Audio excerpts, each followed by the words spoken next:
Nella NG officiel. Nella NG. Écoute, like et abonne-toi à Nella NG officiel sur YouTube. Nella NG officiel. Pour l'actualité musicale congolaise, art et divertissement, écoute la voix d'or. Nella NG te dit toute la vérité.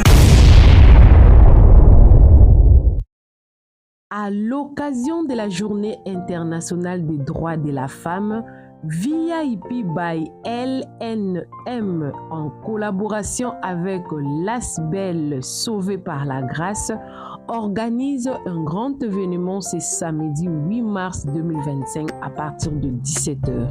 Plusieurs sujets seront à table, la présentation de l'ASBEL Sauvé par la Grâce et des sujets abordés comme des questions également posées.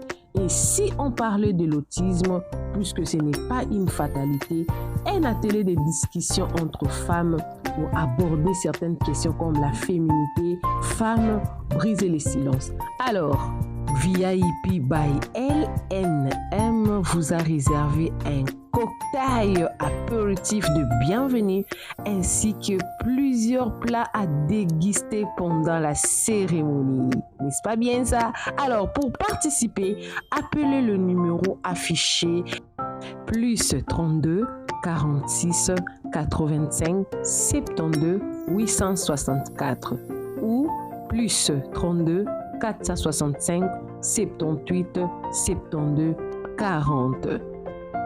Notons que le frais de participation s'élève à 35 €, boissons non comprises. Parlons de femmes, brisons le silence sur l'autisme avec l'ASBEL Sauvé par la Grâce. En espérant vous revoir, je vous dis à très bientôt. Mimika Bongo à répondre ex-attaché de presse à Bella. Bomoni photo eza na miziki moko eza na sekuna eza miziki ya Lwambo Makiadi. Ozalaka na yo très impoli ozalaka na yo très impoli ozalaka na yo très impoli pona nini osalaka bongo te okota na ndako ya bato tie makolo na mesa. Nzembo wana ezalaka nzembo moko très éducative et très impoli. Eza mpe sikoyo nga sikoyo na okompleta na mwa nzembo moko boye avant na banda analyse mwasi yabongaka na impoli te mwasi yabongaka na lokoso te mwasi yabongaka na bilobaloba te. Mibali badetestaka basi ya bilobaloba. Mibali mwasi abongaka na impolitesse te. Donc eza na bamama ebele balobela biso yango ke so olingi ofanda na libala kozala impoli te. Ex-attaché namoni aokende na voie ya atoka. Ex-attaché azokende malembe pour imiter. Bon, ce qui s'assemble se ressemble, c'est normal. Donc aokende pour akokana na atoka. Atoka ana eloko perdre te, atiaka ngama na mobali na ye wana. Soki mpe ye moto azwaka en charge, soki mpe bazwaka en charge moko ayebi atia ye bana na kashe wana naza nzambe te, me atoka au moins atia ye bana bongo. Sikoyo ye tokomi sikoyo kodécouvrir hypocrite. Moni ba hypocrite bazala bongo. Yango balobaka soki olingi oyeba motu bien ezwa ye problème. Ex-attaché ntango nalandi bavideo au moins oyo namoni na TikTok mpo nakoti chaîne na ye te nakotaka mpe te namonaka nde omona ozo scroll na TikTok omoni mwa video moko tali. Nalandi place moko boye alobi na souffrance na ye atikala kofanda na chantier te. Na ndako na ye place mia bandaki kofanda ezalaki très sale. À l'époque wana ba TV ya ba écran plasme esiyaki déjà, mais ye na ndako nazalaki na TV likosi. Ok, je suis d'accord. Mais c'était à quelle année? TV likosi, ce n'est pas un problème parce que ti lelo Nga en Afrique du Sud. Nga en Afrique du Sud. Ba Sud-Africain bango moko na banda konsus basala te va dikosi. Bazwi box wana bazwaka box wana batie epesi bino capacité ya TV et côte internet. Te va dikosi awa na 2025 ezali ba Sud-Africain basalela yango. Boni na Congo ils ont na niveau ya Afrique du Sud. Et puis à l'époque ezalaka na année nini. Kota la vie ya Mimika Bongo boye. Ozomona ke Nzambe existaka. Oui, ozomona ke Nzambe vraiment a existaka. Na okoma wana na kangi parenthèse. Na photo bozomona oyo. Na ote koloba bino kiza na nzembo moko ya ozalaka très impoli. Mais les colonnes ba commis, est-ce que ta perruque est bien lissée ou pas? C'était juste une question esclave à vie. Le temps passé ne revient plus Queen Kabongo. Exactement. Le temps passé ne revient plus. Mimika Bongo temps à l'obélakio par rapport au temps présent. À l'obélakio on a passé, non? Pourquoi toi tu dois insulter le passé de quelqu'un? C'est pas pour rien à bien au passé. Mais toi, on t'a dit quelque chose na présent. Donc ça prouve que mutu moko afandaki a provoqué yo. Tant a provoqué yo, azo s'attendre na mutu na ye, hein? Yo réagir selon ye, ndenga lingaka réagir na place na yo soki yo aurait provokaki ye. Abosani que batu nyonso mutu na mutu a réagisaka na ndenge na ye. Po na oki place moko alobi il y a le bas qui m'a comme professionnel. Pourquoi toi tu es venu la répondre sur sa vie privée? Bon, on a évité, mais n'a pas la qui réponse il y a Mimika Bongo. Avant na côté on a réponse à Mimika Bongo. Ex attaché à Fandi nae. Mimika Bongo a s'allié et l'autre côté, c'est ça même le problème. Sur base de nulle part, elle se met sur un plateau, elle appelle quelqu'un Mukala. Elle ajoute Bakanga est quelque part. Elle ajoute, elle ne donne plus le meilleur d'elle. C'est comme si elle a un thermomètre, il y a ceux qui quelqu'un donne le meilleur, ceux qui quelqu'un ne donne pas le meilleur. Elle est la coach. Elle sait voir qui donne le meilleur, qui ne donne pas. Entre-temps, pardon, elle n'est pas comédienne. Elle ne connaît en rien le jeu d'acteur. Mais c'est elle qui se permet à s'asseoir sur un plateau pour mesurer la température de donner meilleur ou pas. Maintenant, quand on vient te répondre, Mimika Bonga répondre qui est PK na vie professionnelle. Quand elle dit attacher des prix à $100, elle n'a pas minimisé bateau bazouaka ba $100. Oh, il faut comprendre le contexte Mimi à l'obaki. Mimi atalaki grandeur ya musala oyo salaka. Attaché de presse en quelque sorte dans le la avocat à société. Ya en quelque sorte, vous allez la avocat à société, vous allez porter parole. Imaginez porter parole à gouvernement à combien? Il a un très bon salaire. Mimi ka mon esprit na ye. Elle a voulu montrer la gravité, grandeur ya poste aux anango na salaire wana ezo reflété te, ezo balana te. C'est justement ça, na esprit ya Mimi c'était ça. Tu te prétends dire ozo beta tolo. Tu es bien sûr que ba comédien ba ganelo a malonga te. Bino ulanda ba témoignage ba comédien te, surtout à l'époque ba cassette Mimi aza comédien na kala. À l'époque, à l'époque, producteur banda ou ta poto. So ba yebwe ba fina bino mo à 20 mo à 30. Oh. Ils ont numéroté. Yuza porte parole ya mutu, attaché de presse à mutu. Ils ont posté à munene, il fallait que vous ayez un salaire ya dîne ya kombo wana. C'est ce que Mimi a voulu dire. Et puis elle dit, vous avez un problème à perruque. Ils ont vie privée, ils ont apparence. C'est pas la vie privée. La vie privée, Ezali, qu'est-ce que toi tu fais? C'est ça la vie privée. Tes enfants. Elle a parlé d'apparence nayo. Et puis, quand il y a au lycée Périque, alors bi te ki yoza na ba Périque te, mimi ngelo ba te ki yoza na ba Périque te. Oza na ba Périque. Mais tu ne sais pas prendre soin de ça. Parce que quand quelqu'un dit que oui, qu'au lycée Périque te, c'est-à-dire que tu as un bon Périque, tu pouvais bien prendre soin du Périque là. Moi, je suis dans mon thé.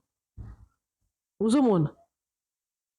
Na qui place moka lobby à qu'on charger na Jérémy pour Jérémy azwara ba acteur pour ba ko sala ba compte à rendre. Ayebi ndenge Jérémy abengaka yo bat babengako kaka. Yela kala biso ba preuve ngala kamwa ka mutu sozo beloka faut y rappeler na ba preuve. Mais Jérémy vraiment soko bengaka aye vraiment papa na regretter mingi. Pour moi dès le monde le comment soki mutu vraiment décidé vraiment à Emilio à Salango. Est-ce que c'est vrai ça, Jérémy? Viens nous répondre. Est-ce que c'est vrai? Nous, on ne croit pas. Mais la personne dit que va preuve ezali. Bon, on va voir si c'est preuve ezali. Barézi Matama. Ouh, Barézi. Je suis vraiment très choquée parce que biso lelo se toye belongi ya mwana mwasi oyo. Eza grâce ya Barézi.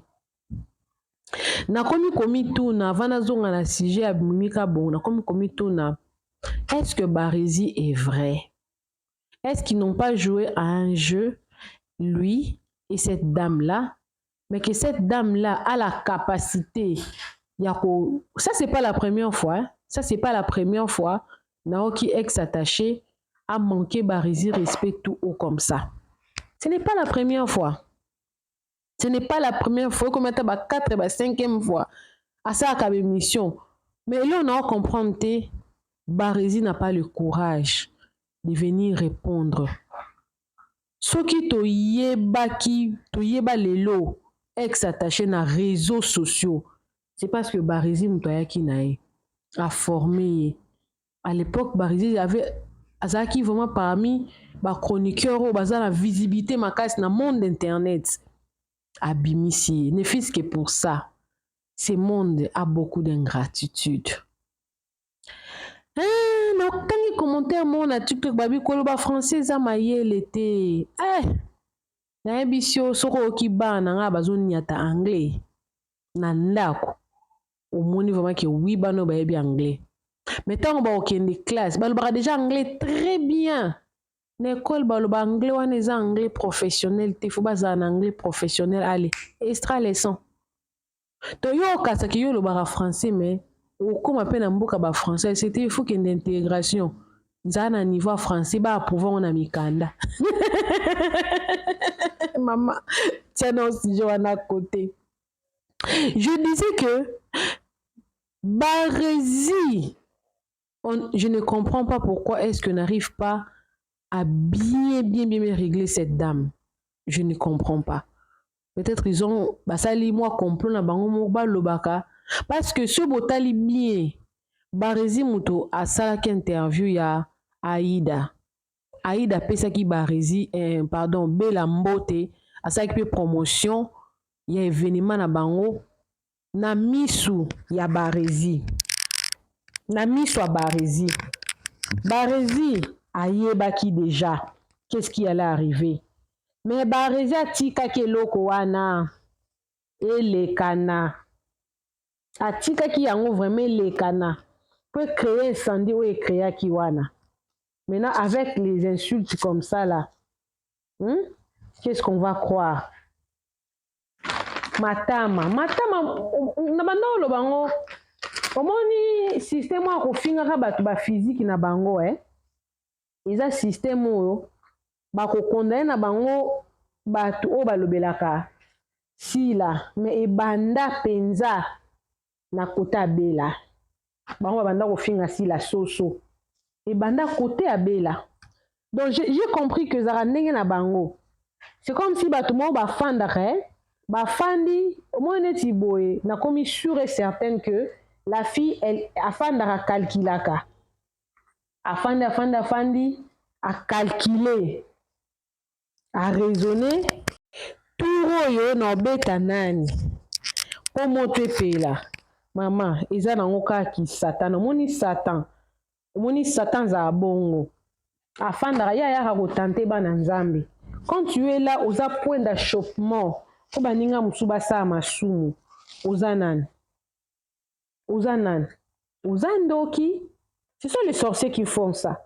Parce que pendant que yo kanisa na makambo ya satana te mais satana okanisa monde asalaka job aki otuna nzambe penza yo lobi kaza serviteur na yo so na longoli eloko boye donc azocalcule après méditara makambo donc oza satana oza ndoki parce que soki oza na molimo mosantu kati na yo ofanda te ke ocalcule déjà nazocalculele moto boye comme ça ndenge na calculele boye ntango ya korépondre nga ya kozwa mpenza bamombo baréponse c'était bien prémédité opréméditaki yango parce que modèle oclassé elomona sepeli kaka mpo eza yango passé mpo eza passé kotala mimi na banda oloba na kozonga kuna nakangi parenthèse ya barési nakangi mpe parenthèse ya jérémie nazongi su na makambo ya mimi kabongo kotala lisusu vi ya mimi ntango alobi place moko alobi oke kondimaki lesbienne na force nazongi yango siko na sansi mo nde toloba yo no mobali moko abanda olingo te ke mobali moko azolinga olingi nete moli oshini ye mbongo nole olingi ye pe te mpo mimi kabongo aza na ye lesbienne te bata poto bamonaka eza na bato mosusu soki asi akomi poto amwa lokola motu nyonso na afrique akosala oyo ya kolinga akosala ndenge nini abandi kopesa lokola bacommandement motu mosusu mpe ezalaka peut-être barole ojwaka peut-être manière no akozala combien de fois toyoka pede nada mastor alobi ke bato apoto ebele bazala kokanisa ye mpe azala vraiment pede na ndenge asolo epuis alia bato bambongo ebele bato ebele bazala kokanisaki aza bongo ebongo so mimi asali yango mpo apesa fille wana leçon que ce n'est pas n'importe quelle personne bien que ce n'est pas encourageant je ne l'encourage pas et puis elle avait assumé qu'en na salaki yango on a corrigé ye c'est pas tout le monde azaka lesbienne te ce n'est pas encouragé mais et comme elle a biso pe boye tant tozala kokola mobali moko aolingo moboyi no kolinga ye oboyi no kolinga ya olingo ka bi ok lokwa yo olingaka kaka ali na beti ombodi amo ke ozala jeune fille bagarçon balanda te monsieur balanda oseki eza matana moko mpo osala bongo donc c'est un passé kotala vie ya mimi boye eyelakisaki nzambe asalaka mimi ake poto grâce à théâtre ti bakondi wana baremarke ye bajuele visa ake poto ake kojoue profession na ye oui elle souffrait à l'époque oui elle souffrait vraiment elle souffrait oui toboyi te mimi asa abima na réseau social lobi kazala famille riche mimi kabongo asi abima na réseau lobi ke nga aza famille riche yo nde moto otangeli biso babijou oma bino atikelaki otanga voyageaki mais mimi non toyoka te ke alobi nga nde aza bato a famille riche te aloba yango te c'est qu'elle s'est battue pour être ce qu'elle est aujourd'hui. Elle s'est battue.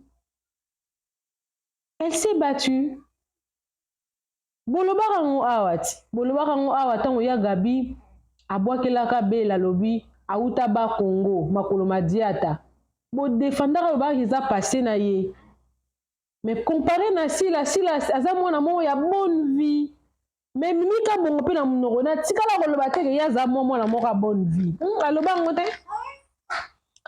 tikala koloba ngo te donc musala na ye oyo yo o minimiser que tu ne donnes plus le meilleur ata on est na sens que omoni ata ndenge tozaka boye on travaille tous pas c'est pas ils ont la âge moko boye tu vas beaucoup travailler oui vous remarquez en bien il y a un certain âge pourquoi on t'a à retraite parce que il y a un certain âge tu vas beaucoup travailler tu travailles alors qu'il faut beaucoup travailler quand tu as encore la force quand tu seras fatigué, comme tu avais gardé, ou bien utiliser c'est pareil même avec le travail. Après tout ça, après 20 ans, s'il a rejoué sur l'énergie ou parce que avec notre physique comme ça là, 17 ans, 18 ans, 15 ans, même avec la beauté, même beauté, ils ont monté. Vous voulez que jouer la vivacité, ils ont et c'est normal. Na âge moko boazala makasi opesa ndenge moko boya basene. Mais après koko la pe ils ont faire partie de eloko wana. Ils ont pe na ba rôle mususu boye. Na kaloba ndako jouer avec beaucoup d'énergie mais à un certain moment ba rôle na pe mususu jouer on peut quand monter parce que oza pe na bano basi ba koli mimeza na mwana akoli makasi. Ndako pona nga ba rôle mususu ata soko oza comédien olinga ngo tout epona peut-être que se respecter à moins que oza non sans foutiste poser na ba rôle mususu pourquoi batu bakolaki mama nan top ke mana mibali bana mike ezaki par rapport à ba rôle bandaki kozwa. Il a fallu beaucoup d'efforts pour que ameka olongolelo kwana na mitu ya batu. À un certain moment, tu ne peux pas contraindre quelqu'un à donner de la même énergie qu'elle donnait quand elle était encore jeune. Non. Ça dépend du rôle. Et c'est normal. Donc, en écoutant la fille, on sent vraiment la haine. On sent la haine, on sent quelqu'un qui a été bien préparé. La cible a été bien calculée. Barési, tu dois répondre de ce que cette fille-là t'a qualifié. Elle s'est dit qu'elle est respectueuse, elle est respect, elle est comme ça. Mais en quelque sorte, moi je la trouve encore très impolie. Très impolie. Très impolie. Ça prouve combien elle est malbouche. Ça, ce n'est pas de la défense. Parce que yamabe onga na mona epe mimi alobaki oyo pousser mutu aya ko dépouiller mutu boye et puis yo ko répondre mimi kombo ya gabe yeko sani kombo ya Jérémie yeko sani kombo ya Barési yeko sani obimba hors sujet belebe. C'est-à-dire que tu pousses toutes ces personnes là à venir s'engager avec toi. Ou carrément, ozo intimider batouanat. Olingo intimider bango, chez balingi basa lokola bakota te. Parce que toi tu es déjà bien préparé. Ça prouve combien vous êtes exposé. Maintenant toi tu es qui? Quand tu t'assois pour organiser baninga mabe, pour préparer mbata pour n'obeta baninga nao. Muzaka un rôle mona satana. Tu joues le même rôle avec Satan, l'accusateur. Chercher place ka défaut ezali. Quand elle parlait, elle a dit que même si à quoi elle s'attendait à quoi? Donc, et ça n'a pas de bazalaka. Ya loba maninga ba lobati. Yesura lobby, les gens doivent comprendre. Eh lobby na ekaka. Mais muninga soka lobby comme yaza mabe. Mais il faut voir là où les problèmes avaient commencé. Même attaque ya toka ngazo lobela ya gabi ki ya gabi aza toka lobela ya toka na banda ya gabi. Nana banda ki ya gabi. Atoka mta banda ki ya gabi. Abanda ki na makamba Dubai. Po nini po ya gabi akotela esi la. Po ya gabi apesa ki position ya rozala na ye abaku ko pona kana ye. Parce qu'à l'époque izaki na makamba Gomez. Ya gabi apesi position na ya lobby. Et toi, atoka ye abandi ko répondre ya gabi. Ale ya gabi pa abambi e kombo. Abambi e kombo. Donc bino bofanda wana bino bobanda abatu. Oye, entre guillemets, vous appelez ça l'analyse. Tu te mets à faire une analyse et au chrétien moutouana. Au lever le mot parce que est sonné ma bé. Maintenant, tu t'attends à ce que les gens comprennent que toi, tu as fait ça comme une analyse. Tu veux pas que les gens te répondent, te touchent pas, maman.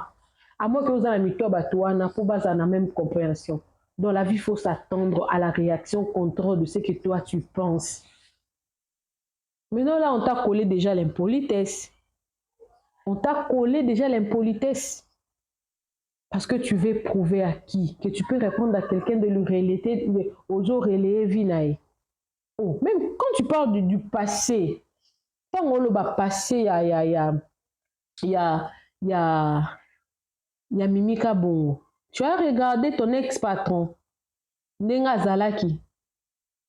Pourquoi te bien avec les lots? Les gens oublient facilement, hein. Bazon, ils sont 10 ans passés.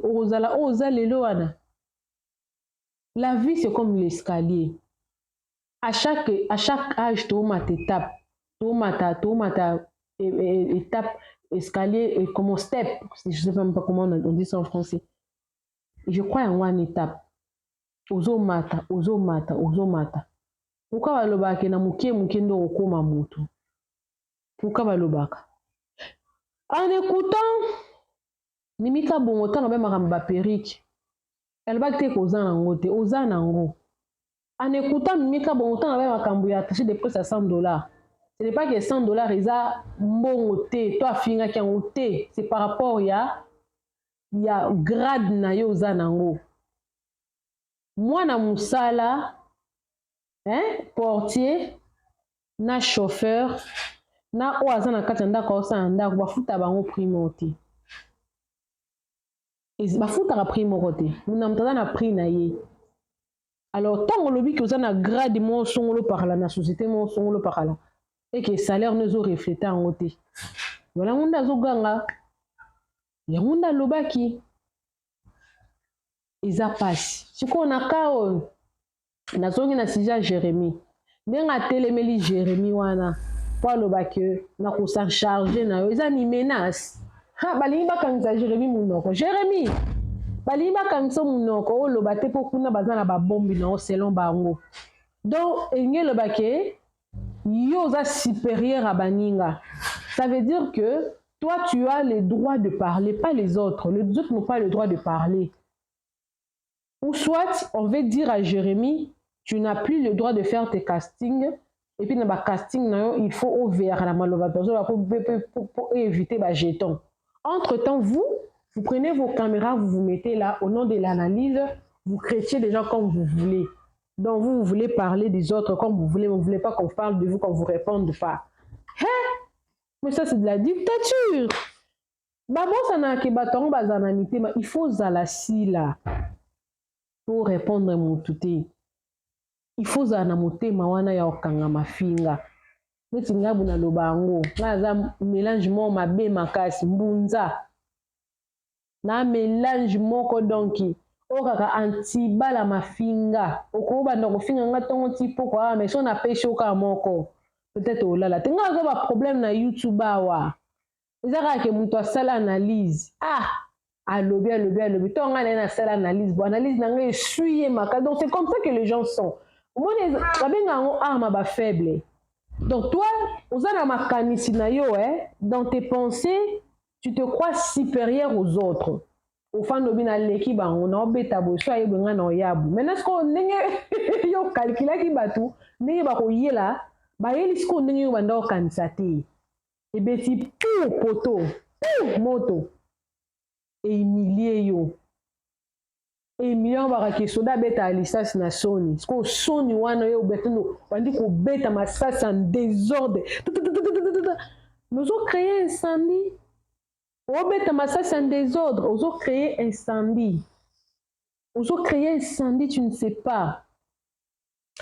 Les vidéos tikalaka. Les là comment rappeler toka ninga banda kumsa sila. Ba comment rappeler yango Tangayo baluka ba rappeler les vidéos, les paroles, les vidéos restent. Les paroles elles s'envolent à rappeler sous tes. Et s'envolent parce que là ce sont tes propos, ma vidéo, ils allaient tirer na réseaux sociaux. Belle vue. Cette fille était collée à toi, entre guillemets, je ne sais pas si elle est toujours là, elle n'est plus là.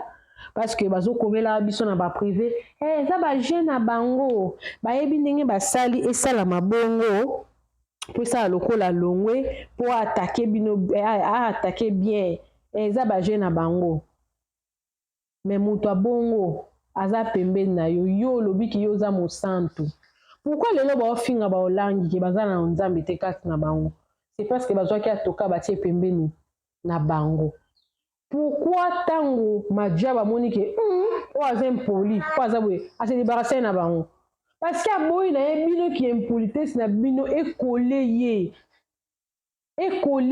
Maintenant ekomaka basali baje wana po ye atindi ye ya finga. Ça te colle à la peau. Yango baloba toujours que na bato mosusu tu ne peux pas aller fréquenter pour ce qu'on fréquenter ye. Au moins la peka réputation ya kobeba. Ekoya kobeba. Bref, Mimika Bongo alobaki eloko moko sur le plan professionnel, elle a mal compris ça. Moi on balobaki koza koyeba analyse, na sala analyse. Mais peut-être au salaire analyse, nous avons pensa na compréhension analyse au salaire. Au salaire peut-être parce qu'on enviera tout le monde pour nos salaires, parce que la plupart d'analyse non et bien t'as toujours qu'à la photo, les gens viennent toujours te corriger. Il faut qu'au salaire réflectant babenga ni na bosani kombo na nga pe mususu na bosani bazo peso kaka sujet au développer na bosani kombo nango o bata la capacité de développer une question donnée jusque par où tu peux arriver à faire tourner ton cerveau. Yangwana Mimi Asalaki. Donc tu avais mal compris Mimi et tu viens créer un incendie, tu fais entrer beaucoup de personnes dans vos conflits. Finalement, tu te crées beaucoup de personnes à qui tu as des conflits. Et la suite sera quoi? On ne sait pas. Et la suite, tu en as dans 2-3 jours. Internet, ils ont pelé sous ce moto. Yo, pourquoi? À cause de l'analyse. Ngai pene la chou. Nakoya kaka. Soto yo kipe. Troya tozo ba réponse troya kaka. Coucou à tous les Nélachou, les Nélacœur, les Nélalove et bienvenue à tous mes nouveaux abonnés. C'est-à-dire que tu es nouveau sur ma chaîne, n'hésite pas de t'abonner.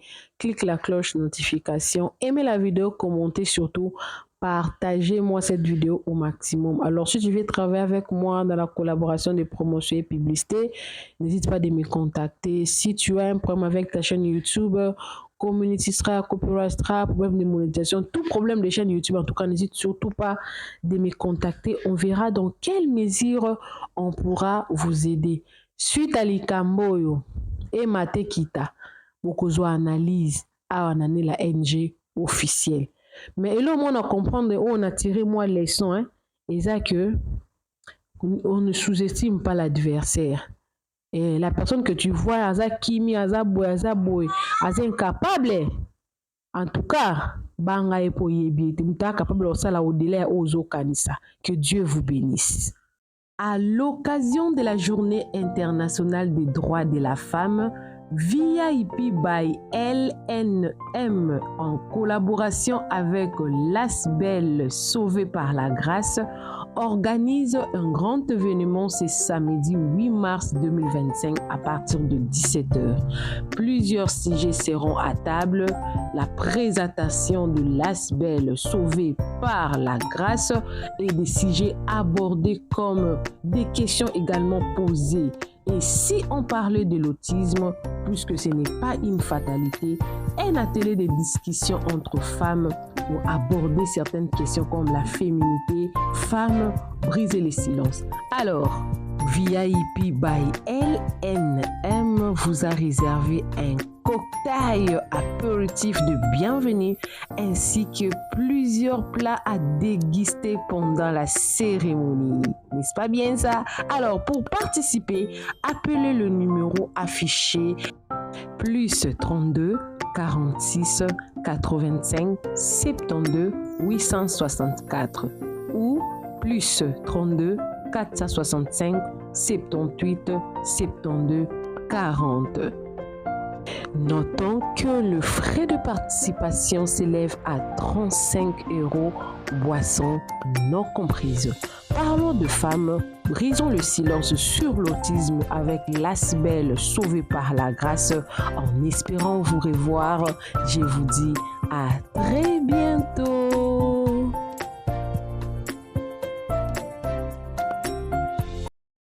Nella NG officiel. Nella NG. Écoute, like et abonne-toi à Nella NG officiel sur YouTube. Nella NG officiel. Pour l'actualité musicale congolaise, art et divertissement, écoute la voix d'or. Nella NG te dit toutes les vérités.